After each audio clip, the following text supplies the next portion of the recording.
Welcome to Wine Soundtrack South Africa. Listen to the passion with which producers narrate their winery and their world. In 30 answers, discover their stories, personalities, and passions. Hello, friends and listeners of Wine Soundtrack. This is Morena Kaler, and today I have the pleasure of being joined by Mark Roux from Waterford Estate. Mark, a very warm welcome. Can you tell me a little bit about yourself? Hi, Morena. Thanks so much for having me. I always see myself as a relative, as a youngster that's walked into Waterford Estate and had amazing opportunities to grow here. So I've been at Waterford for 14 years, and I'm touching 40. So I think I've still got a good career at Waterford, and it's given me a great opportunity to really have the time, which I think is so valuable. I think especially in a winemaker's career, because you only really have one shot a year. So the more you can get in, the further you can learn, the further you can understand what you're dealing with. So that's very exciting. Passionate about red wine. Always passionate about Stellenbosch in particular. So my entire wine journey has been in Stellenbosch. Love red wine, and I think Waterford just ticks a lot of my passions. We're growing 11 different red varietals. So I think where else would a passionate red wine maker go besides Waterford? I think that's a very good point. You guys are really known for your red wines, which is kind of a flagship kind of sector for you. Tell me about Waterford. You mentioned Stellenbosch, which is really one of the premier wine producing regions in South Africa. But how much land are you currently farming vines on? Yeah, so we're actually in the upper Blauwklippen Valley on the Helderberg Mountain, which is historically actually a fruit area.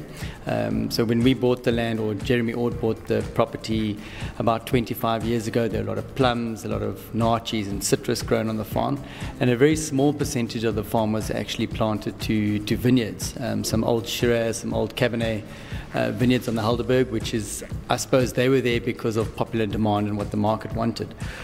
So, it's a fantastic site to be here, and I think incredible for winemaking. Stellenbosch they talk about a sort of a red wine triangle, which is known climatically to just suit red wines. It's warm enough during the day to ripen your tannins, to really get good sort of full-bodied red wines. But then the influence of the ocean, which is a short little 5-kilometer run, is nearby. So that brings in a lot of coolness at night. So you don't get to build heavy alcoholic wines, but you still capture the warmth. Yeah. And tell me, what is your annual production in cases, roughly?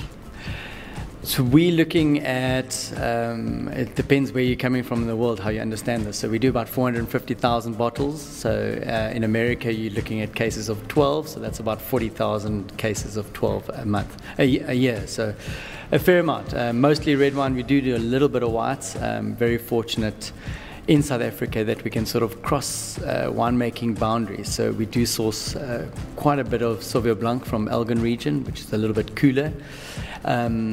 And I forgot to answer your first question properly. So the vineyards that we have on Waterford, only half the property is planted to vineyards. I think we have a very strong sort of sustainable nature outlook on life at Waterford. So the other half we've left open, no fencing, so it's free roaming for the animals, for porcupines, for the little buck that we have walking on Waterford. And a lot of our experiences that we offer guests on the farm also involves getting them out onto the property and not necessarily just looking at vineyards, just tasting the grapes, but also looking at the natural fynbos and the animals that run around. Well, let's talk about that. As I came in, I saw one of those really sexy, fun safari vehicles. What is the offering for a consumer who visits Waterford in that regard?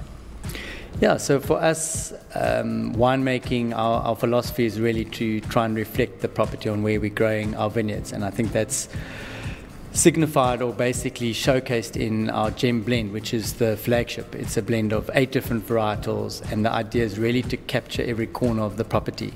So for us as a wine experience and welcoming guests, it's pointless just sitting in a little room with four walls and saying this is the best wine region in the world. You need to actually go and see it and experience yourself. I think so much memory or so much sort of something that really sits in long term in your mind is something that you experience generally yourself. So to try and get out the farm is priority. So we designed 2 experiences. One is a safari vehicle. So we sort of say we go out to look at the Big 5, which is the Big 5 grapes. So we jump on a Land Rover with 10 seats at the back and you drive around to various spots on the farm and you actually taste the wine made from those vineyards, and you look at the mountain range. You can feel the ocean breeze, the coolness, and you can just imagine the effect that has on the grapes, and that in effect you taste that in the wine as well. And then another one which if you're a little bit more athletic and you've got maybe a little bit more time on your hands, we've got various options of a porcupine walk. So it's literally where the porcupines come out at night and they form little trails that they walk at night, and we follow these trails during the day on our property, and again stop at various sites and taste some wine, have some snacks, and sort of get more in touch with nature. Those are such nice touches. It really is a great and quite unique experience. I know there are a handful of other wineries that offer that, but it's something special, and you really get up close and personal with not only nature but the farm and the vines. So it's such a lovely touch. But for a visitor who can't come to Waterford, especially our internationals, where can they find Waterford wines internationally? In which markets are you present? Yeah, so we're busy building that quite a bit as well at the moment. Today's world is so digital and it's out there. So we try and give as much of the experience away or what you do experience on the farm through digital.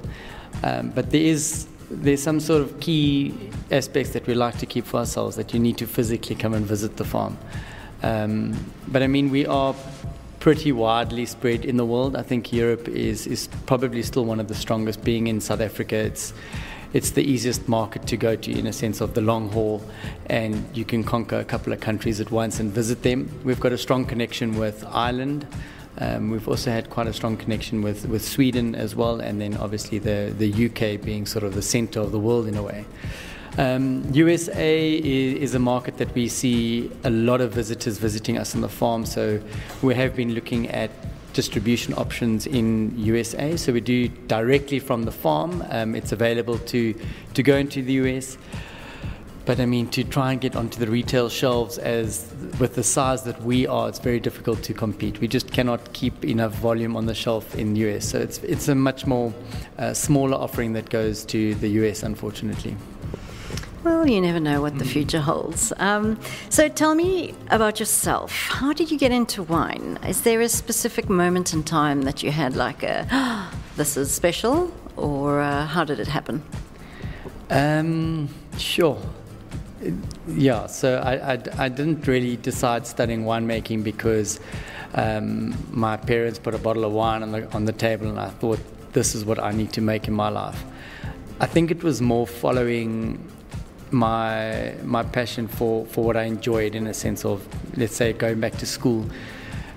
What did I enjoy, and try to build a career out of that? So I loved biology at school, so I was really fascinated about doing the anatomy, even if you think about the human body, and this sticks in my mind. But I mean, when you eat a piece of potato, how does your body eventually get energy out of that, and then you just go?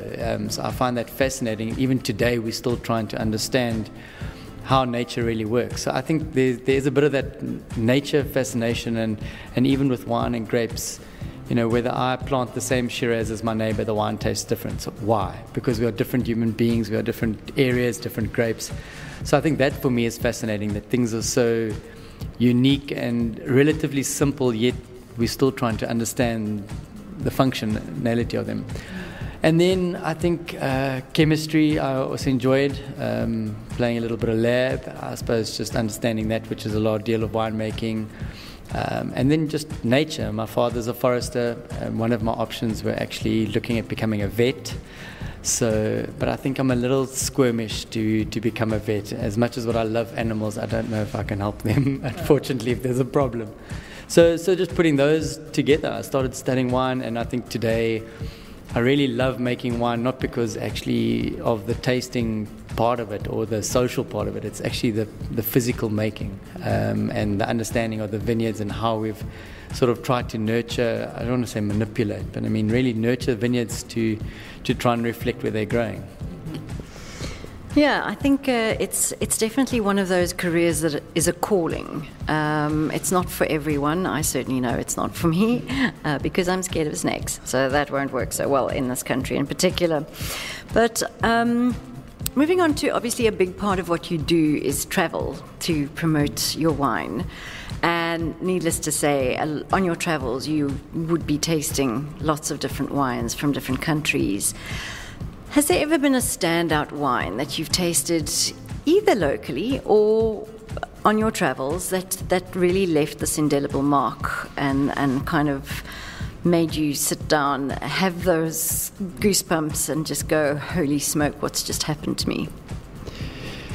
Yeah, it's so difficult to single out one wine, but I think there are probably two that I can mention for various reasons. So I do travel quite a bit for marketing Waterford and trying to sell wine, but unfortunately I don't always get to absorb the country I'm in. It's really just running from one meeting to the next, and I suppose my family always ask me, so what is it like? Did you go visit St. Paul's? And I was like, I didn't go to London to tourist. So it's a bit difficult, and even when it comes to tasting the wines, even though I'm right there, you don't always get to have those opportunities.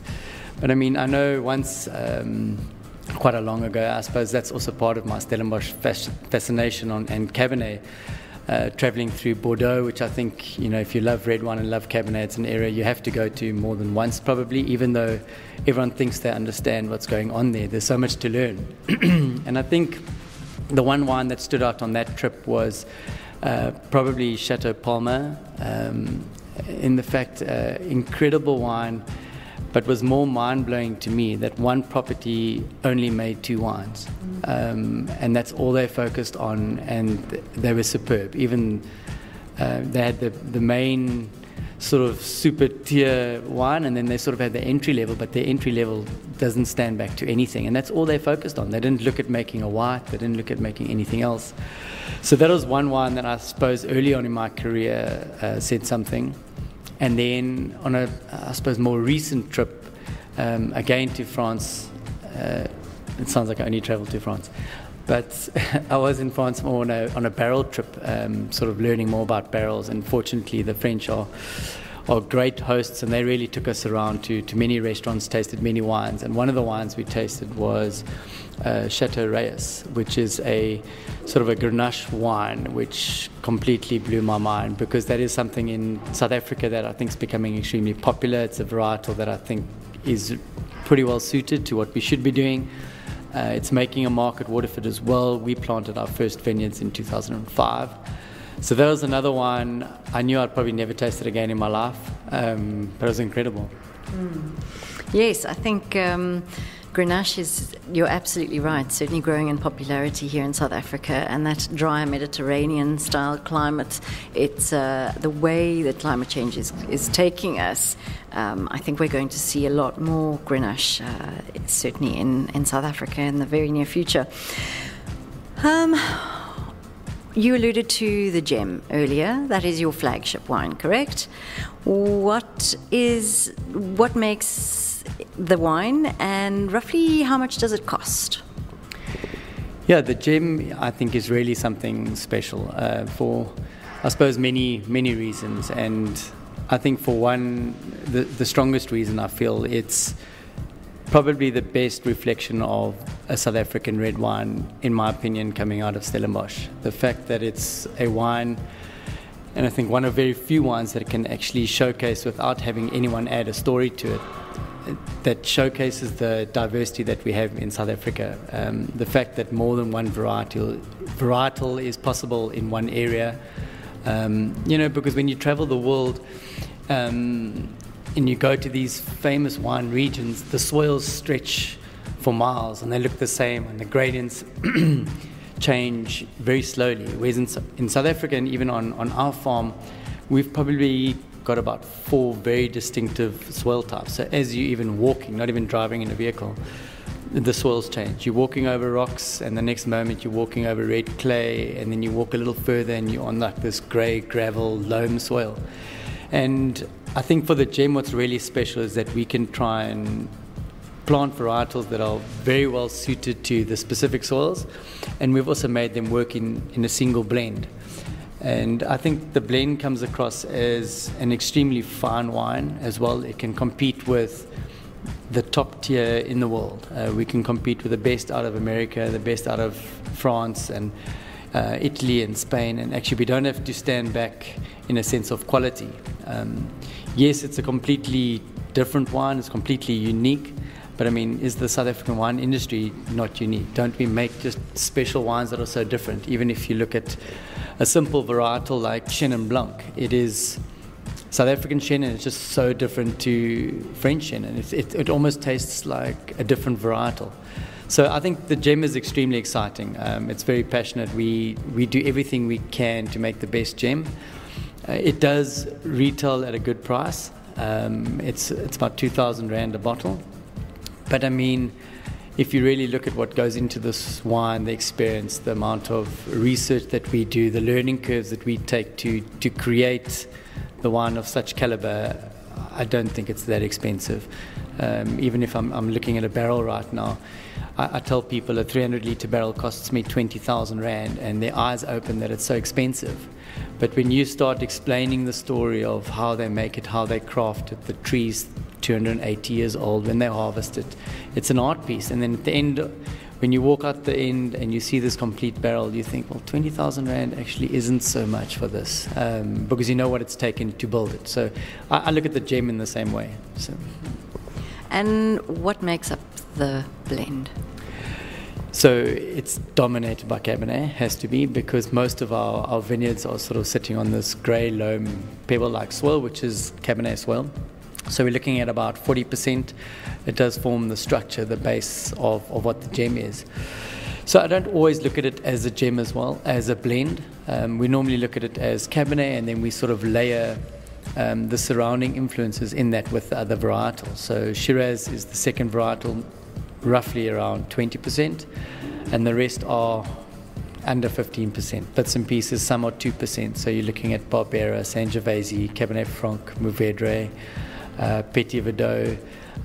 So all these varietals, depending on what the vintage needs, I suppose more what Cabernet needs. So if I'm looking for a little bit more freshness, there are about 3 or 4 varietals that we can go to. If you're looking for more dryness, there are different ones you can look at. So there are a lot of tools. A lot of people also ask, are we ever going to use all 11? I don't know. 8's enough right now. It really gives us a good balance of tools. So we'll see how it goes. Yeah, I must say the gem is really a gem with a J. It's really a flagship and an iconic wine for not only Waterford but the South African wine industry, and something that we can all be proud of, certainly at that price point as well. It's well worth it.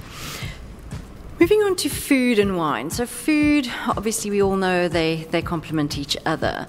And some people swear in a recipe with red wine and red meat and white wine and chicken or fish or whatever. What is your philosophy around food and wine pairing? Do you have a certain kind of ethos when it comes to that? I actually don't. I prefer the wine on its own, to be honest. The conversation is great with food and wine.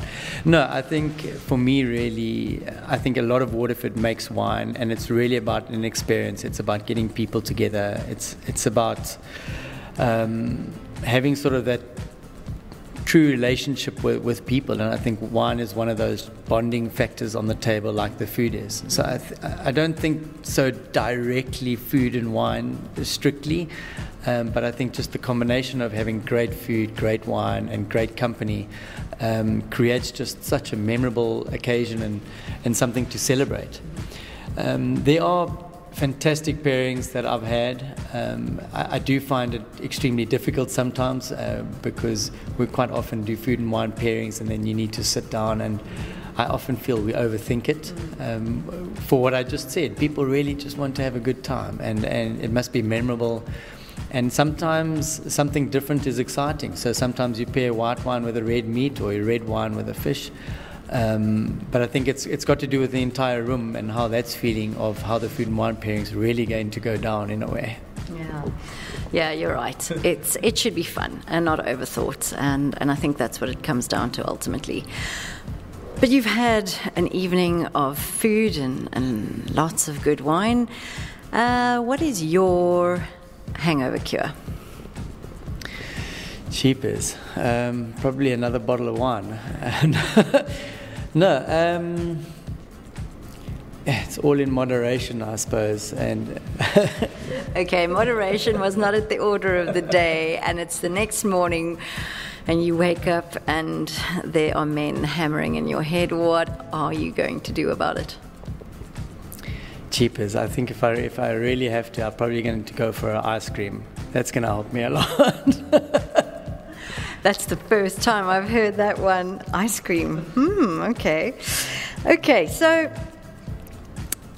scenario. You've got beautiful lawns as you drive inside the first part of your property with geese roaming around. And a UFO came to land on that patch of lawn, and they're kind of making their way down the aisle between the trees all the way to this beautiful Tuscan building, and they're thirsty. What are you going to give them to drink? Sure, I thought you were going to say, what am I going to run away with? So I was busy running through my head, what's the most valuable wine we make that I can run away? What I'm going to serve them, I think, firstly, sure, there are a couple that we could do. So we've got a little MCC that we make, which I think is, walking up the steps or walking down the driveway of Waterford, especially when it's a sort of a summer's day. It's something that's always welcomed.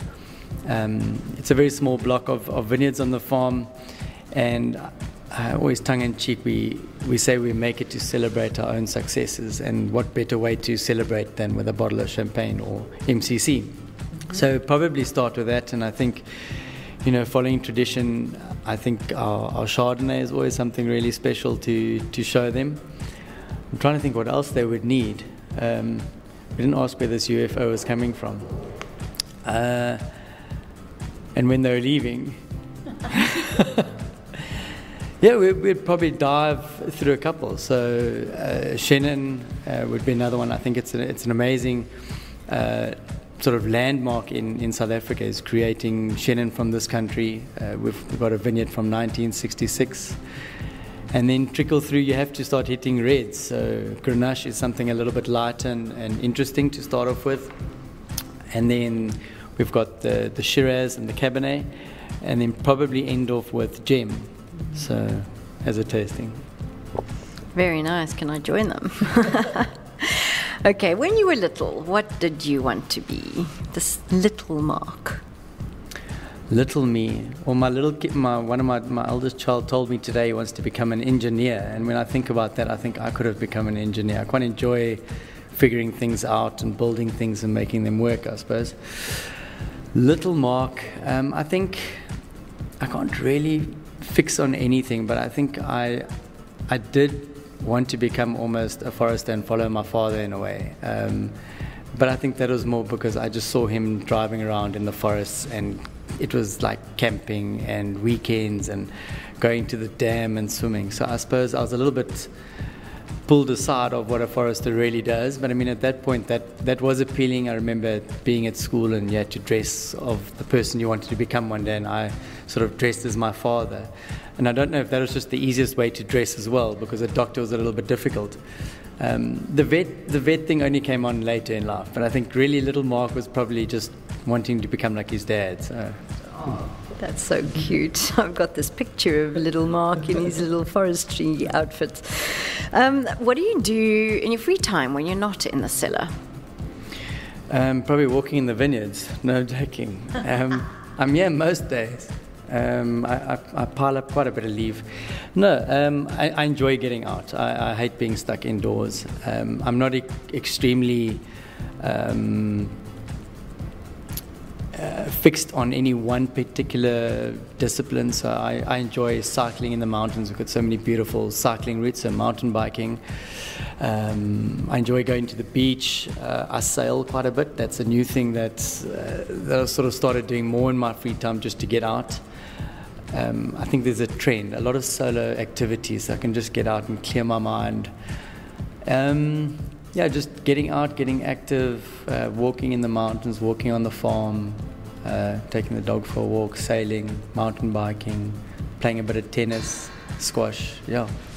Lots of things, lots of things. And tell me, if you could put an artist or a genre or a band on repeat, what would it be? In the cellar. Anywhere. In your car? In my car. There are a couple. I enjoy a lot of local artists. I think, again, it's the same as wine. I'm like a broken track record. I love South Africa. I think I'm a very loyal person in South Africa. I just love South African music as well. So I think Matthew Mole, I think, is really cool. We listen to a lot of Matthew Mole in the cellar. We do sunset concerts at Waterford as well, and I think I'm always trying to push the agenda to have the young talents play instead of the real famous people. So new music. I think Matthew Mole at the moment probably plays the most, running around in the cellar. Mm-hmm.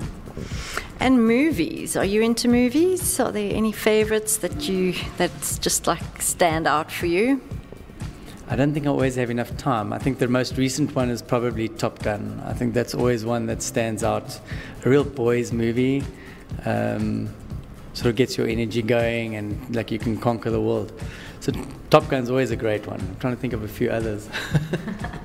That's cool. Top Gun seems to be quite popular at the moment. I think people reliving their lives via airplanes and fighting, and it's like this dream of any young boy. Are you a supporter of any sports teams? I think I know what's coming. South African sports teams, individuals, Formula One drivers, anything like that, tennis players? I think that's another one, a tough one, because I don't follow anything seriously particular. I enjoy watching the rugby, but I mean, in harvest time, by the time things slow down, it's the semi-finals, and I've actually missed the whole run-up to the finals. So I sort of lost track of who the teams are to watch.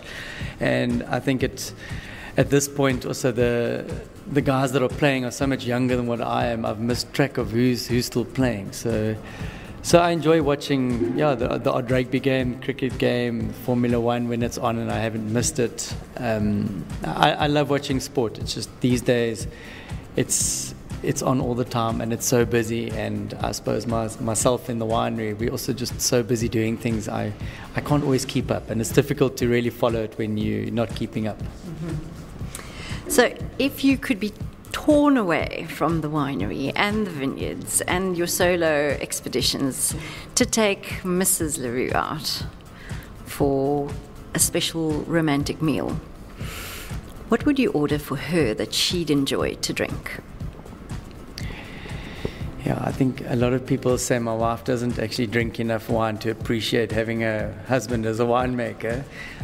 She loves, I think, Chenin as well, and Chardonnay, so it would most likely be a white wine.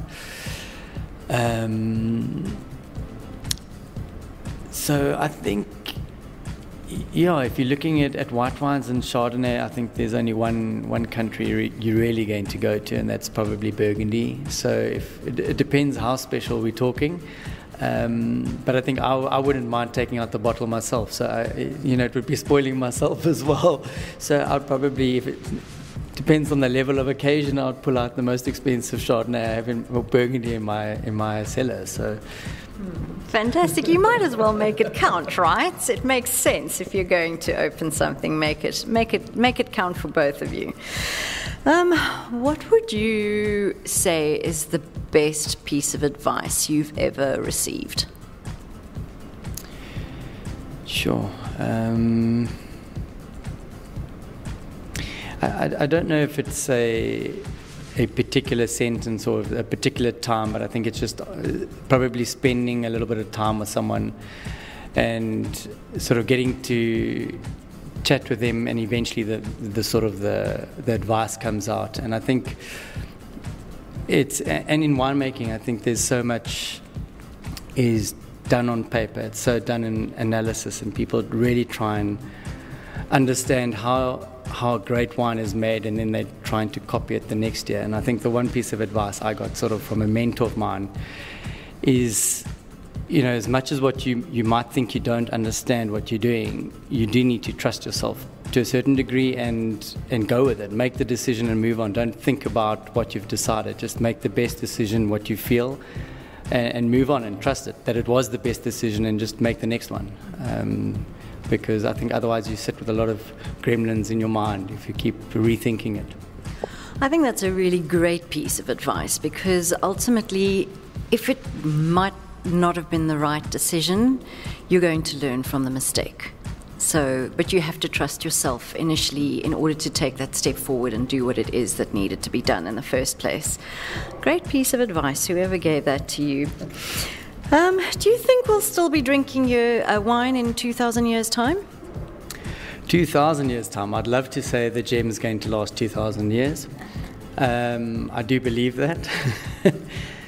I'd love to, and I think I suppose that's the best part of my retirement one day, is that I can stop working and still taste what I've created and what I was part of making.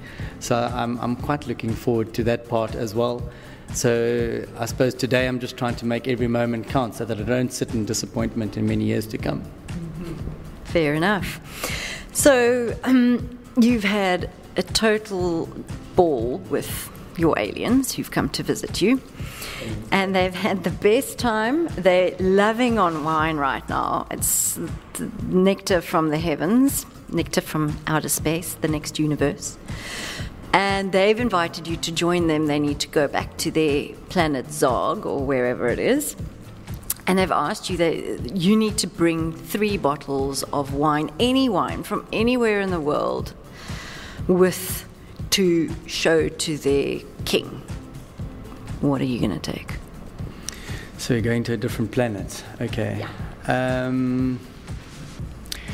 I for the life of me, I won't be able to remember probably the name of the producer, but I think an Austrian Riesling is one I think quite peculiar, but I did a tasting once, and I think those are some really amazing wines, something very special. And I suppose I think about it now because I had an Austrian winemaker that worked with me in 2016, and he was here just a week ago, so that's fresh in my mind. I think that'll be quite nice.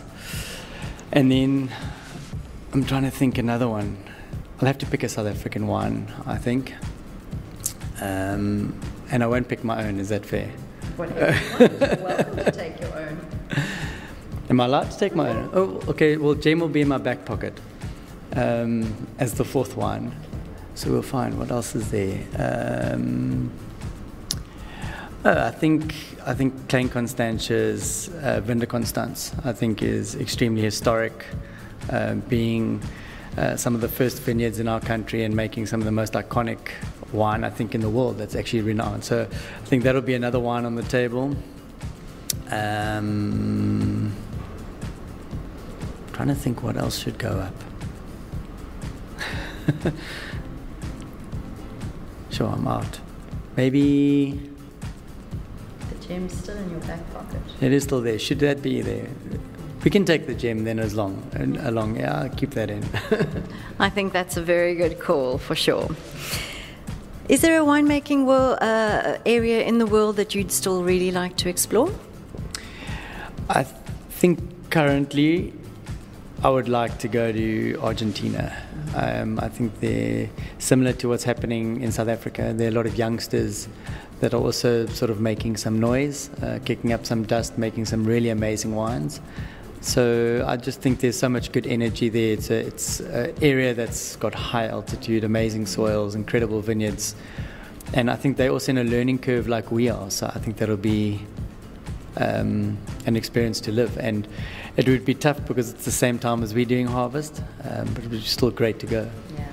For sure. I think it's a very interesting region right now. We're almost done, but before we finish, I just want to play a very quick game with you. So I am going to give you 3 varieties, and I'd like you to pair each variety with either a genre or an artist or band, or even a specific song that stands out for you that you feel really represents this variety. So, no, you can't have help. Let's start with Shiraz. I suppose I'm thinking something. I almost said Spice Girls, but that was definitely the wrong answer. Something spicy, like lively, interesting.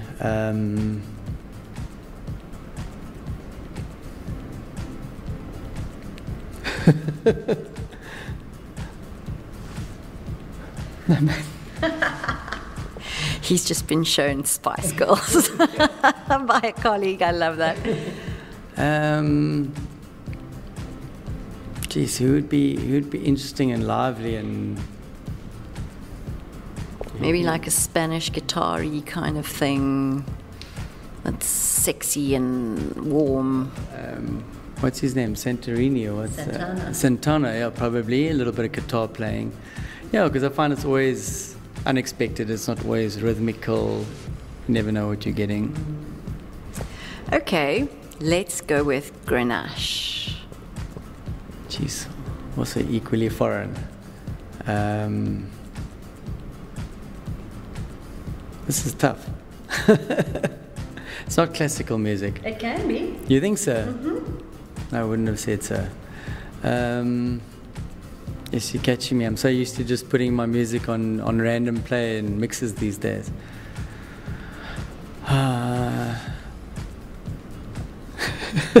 Let me give you the last one, and then we can always come back. So what about Chardonnay? Chardonnay. You're really catching me as a muser now. Sure, Chardonnay music.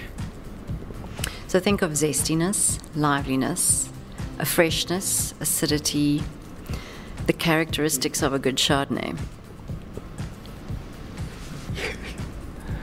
Jazz. Need an artist if it's jazz? For Grenache, I would say Grenache is jazz. Yeah. Some blues. Yeah. Still trying to think of Chardonnay, something fresh. No, I don't know.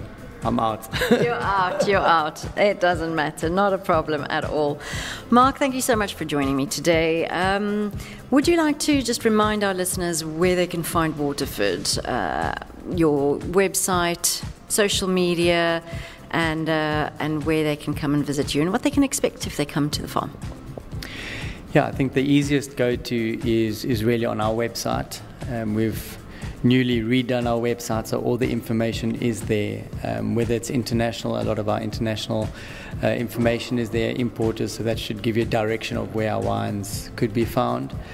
But I mean, we do ship our wines internationally. We do send them directly from the farm. All the information is there, from tastings to the experiences that we do, what we do on the farm, our sort of motivation, our philosophy. We feel it's quite a full picture of what we're offering from the farm. So the website is probably the best. We are on most of the social media platforms, so Instagram, Facebook, LinkedIn, Twitter. I don't know. It's on that. If you Google search it, Waterford will hopefully pop up on top.